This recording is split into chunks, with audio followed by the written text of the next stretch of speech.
talk about earlier, Trey Young is great, and I do think, I said the other day, I said the 10 best young players under 25 in the league, I put Luka 1, I put Trae Young 2nd, and I got some blowback on it. And I said, that's right. There's a lot of stuff with Trae Young beyond the scoring, which is obvious. The confidence, he gets others involved. I think he is the number one point guard in the East. Is that a little too much too early?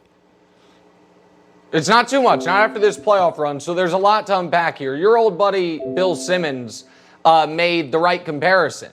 That people are comparing him to Steph. Listen, he's not a dead-eye shooter. He's a good shooter. Yeah. But he's not Steph or Dame, even though he takes Steph and Dame shots. The comp Simmons made, that's right, is Steve Nash. Because it's the playmaking that makes him so impossible. And you saw last night, Brooklyn wishes they were there. Milwaukee with their drop coverage, he just is going to kill you on floaters. He's incredibly confident. And Colin, like when we're talking playoff debuts, Magic Johnson, as far as his first season in the playoffs, is the gold standard. Trae could be moving into second place. LeBron had a great one, but only made round 2. Then you've got to go all the way back to Dr. J, but Dr. J wasn't really his playoff debut because he had all the ABA runs, Rick Barry, Lou Alcindor. Now we're talking about 45, 50 years ago. For him to be scoring 30 a night, 10 assists, have a team with no other all-stars this deep into the playoffs, and by the way, he's had to go through the 3 best, most physical defenses in the East. Yeah. The Knicks, the Sixers, and now the Bucks. Your point on point guard. So I think most people would say, if you don't consider Harden a point guard, which I understand, that the best point guard in the East is Kyrie Irving. Well, Trae Young is doing something in these playoffs Kyrie Irving had an opportunity to do. In 2019, with a better roster around him in Boston, Kyrie played a worse Bucks team. And not only did they lose to them, they lost in 5, and Kyrie was 6 for 19. He was 7 for 21. He was bad. And so I do think Trae Young is the second best young player. I think he's past Donovan. I think he's past Booker. I think he's past Zion, who I adore. I think he's past Tatum. I think only Luke is ahead of him.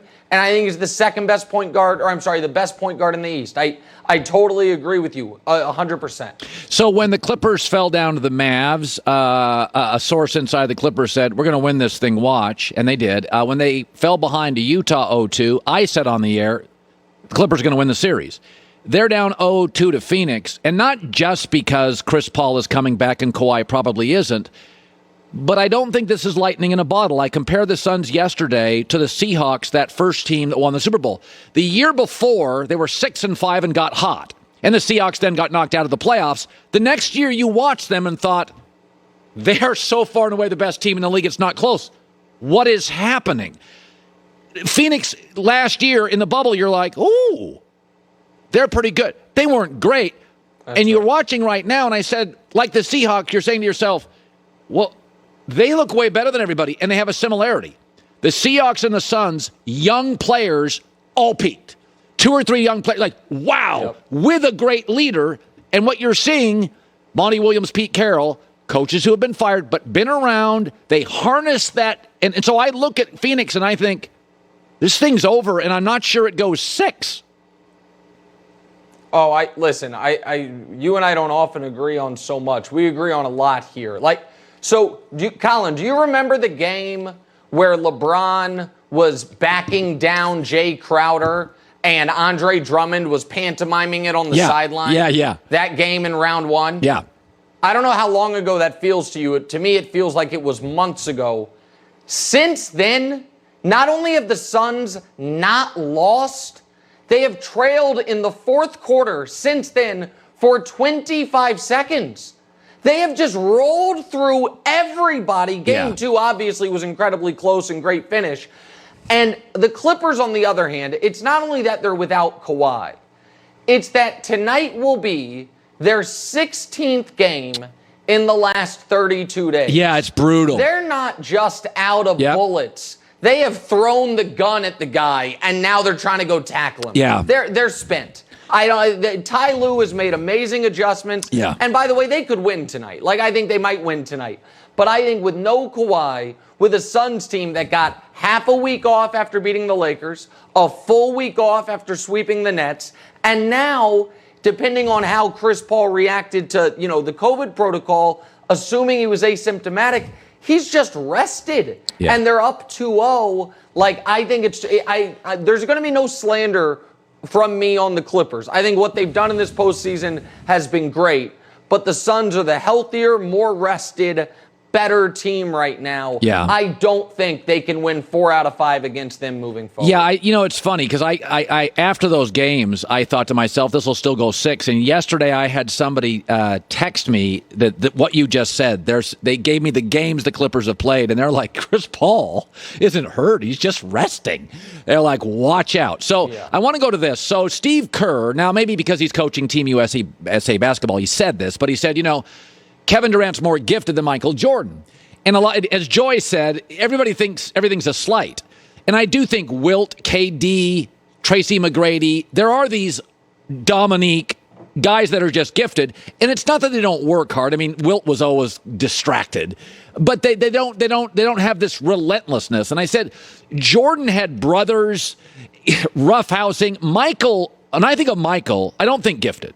I think super talented, but I think relentless. I do think KD could be, if he was more relentless, he could be the greatest basketball player ever. I don't think it's crazy to say that. Do you? No, I mean, he won't be, but could have been, sure. And listen, he's going to end up one of the 12 greatest players of all time. He's knocking on that door already. But the comp, I was listening to your opening rant when you talked about this.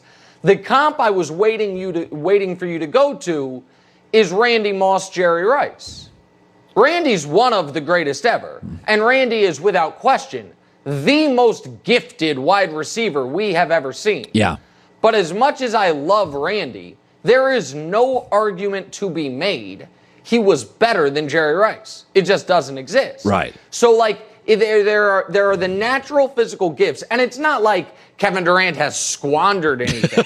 That's not it at all. Right. He has been spectacular, and I think you can argue he has gotten the most out of his immeasurable talent. But talent and giftedness is not everything it takes if you're talking about becoming the greatest of all time. And so you have LeBron, who is a different type of physically gifted. Yeah. I think LeBron, the natural gift LeBron has that is underrated is the court vision part of it. That KD, while he's a great passer, is not the LeBron-level passer, and that's the biggest discrepancy in their 2 games. And then you have Jordan, who relentlessness, I think that's the exact right word. The maniacal competitiveness. The part of Jordan that made him have to beat that usher or security guard in the quarters contest or rig the luggage off the conveyor belt contest against his teammates is part of what made him so special. Yeah. Good. It's the same thing. Mahomes is more talented, but Brady's way better at quarterback. Okay. And I know. You know what? This is unbelievable. Colin, hold on. Since you fit that in, I have to do one thing here real quick before we go. Right. It's important. Once upon a time, Colin Cowherd was the best local radio host in America. Yeah. I think then it was nobody wore the crown for a bit. Then I wore it for a little bit. Then FS1 hired me. Right now, the guy who's the best local radio host in America, you and I both know him. Yeah. His name's Danny Parkins. He's great. He teamed up with Emmanuel Acho's brother, Sam Acho. He just completed a couple hours ago, 24 hours of live radio, raised over $500,000 to build a supermarket on the west side of Chicago in a place where a liquor store got burnt down during the George Floyd protests. They called it the What About Chicago Radiothon. It's one of the most successful local radio things I've ever seen. It's a great thing that Emmanuel's brother and Danny did, and I know you're friends with Danny. I just wanted to give him a shout out and recognize it on this platform. By the way, is it too late to donate to that?